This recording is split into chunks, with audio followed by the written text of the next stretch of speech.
মাত্র ৪ বছরের মধ্যে এই রকম থেকে ওই রকম হয়ে গিয়েছিলেন দক্ষিণী অভিনেত্রী হান্সিকা মাতোয়ানি। কি বিশ্বাস হচ্ছে না? তাহলে আপনাদের আরেকটি চমকপ্রদ তথ্য দিই। ২০০৩ সালে যখন কোই মিল গয়া সিনেমাটি মুক্তি পায় তখন একটি ছোট মেয়ে সবার মন কেড়ে নিয়েছিল, কিন্তু সেই মেয়েটি মাত্র ৪ বছরের ব্যবধানে অর্থাৎ ২০০৭ সালে নায়িকা হিসেবে আত্মপ্রকাশ করে। তখনই সবার মনে প্রশ্ন ওঠে, মাত্র ৪ বছরে একটি মেয়ে কিভাবে এত বড় হয়ে পূর্ণবয়স্ক নারীর মতো হয়ে উঠতে পারে? এর পেছনে কি রহস্য আছে? মাত্র ১০ বছর বয়সী একটি মেয়ে কিভাবে ২৫ বছরের যুবতীর মতো দেখানো সম্ভব? আজ আমরা আলোচনা করব দক্ষিণী অভিনেত্রী হান্সিকা মাতোয়ানির এই দ্রুত শারীরিক পরিবর্তনের পেছনে সম্ভাব্য কারণগুলো নিয়ে।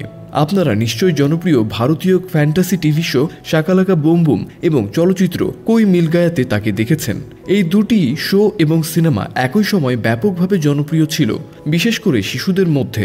শিশু শিল্পী হিসেবে হান্সিকা মাতোয়ানি তখন সারা ভারতের পরিচিত মুখ হয়ে উঠেছিলেন। তিনি ১৬ বছর বয়সে আল্লু অর্জুনের বিপরীতে তেলুগু চলচ্চিত্র দেশমুরুত্তে নায়িকা হিসেবে আত্মপ্রকাশ করেন। কিন্তু এখানে আসে বড় টুইস্ট। ২০০৮ সালে মুক্তিপ্রাপ্ত হিমেশ রেশমিয়ার ছবি আপকা সুরুরে তাকে সবাই দেখে হতবাক হয়ে যায়। ওই সময় তিনি মাত্র ১৬ বছর বয়সী ছিলেন এবং তার সহ অভিনেতা হিমেশ ছিলেন তার চেয়ে ১৮ বছর বড়। ছবিটি মুক্তি পাওয়ার সঙ্গে সঙ্গে মিডিয়া হান্সিকার চেহারার নাটকীয় পরিবর্তন নিয়ে প্রশ্ন তুলতে শুরু করে। একটি মিডিয়া রিপোর্টে দাবি করা হয় হান্সিকা নাকি হরমোন ইনজেকশন নিয়েছিলেন, যার ফলে তার দ্রুত শারীরিক বৃদ্ধি ঘটে। তবে এই তথ্য আজও প্রমাণিত হয়নি। তার মা ডক্টর মোনা মাতোয়ানি একজন ত্বক বিশেষজ্ঞ, কিন্তু হান্সিকা কিংবা তার মা কেউই কখনো এই বিষয়ে কোনো মন্তব্য করেননি।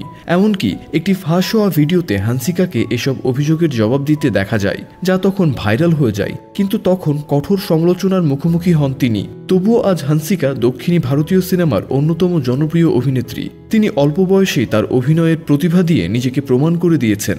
তার ভক্তরা এতটাই ভালোবাসে যে মাদুরাই শহরে তার নামে একটি মন্দিরও তৈরি করেছে।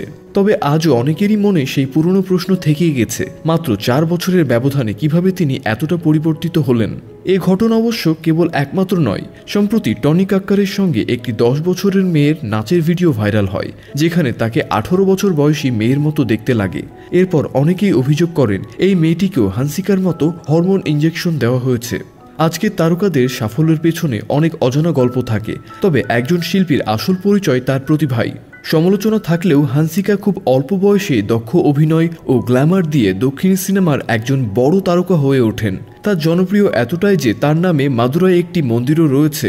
ভিডিওটি ভালো লাগলে লাইক দিন, শেয়ার করুন এবং পেজটি ফলো করে আমাদের সাথেই থাকুন। এমন আরও চমকপ্রদ তারকাদের গল্প শুনতে আমাদের সাথেই থাকুন।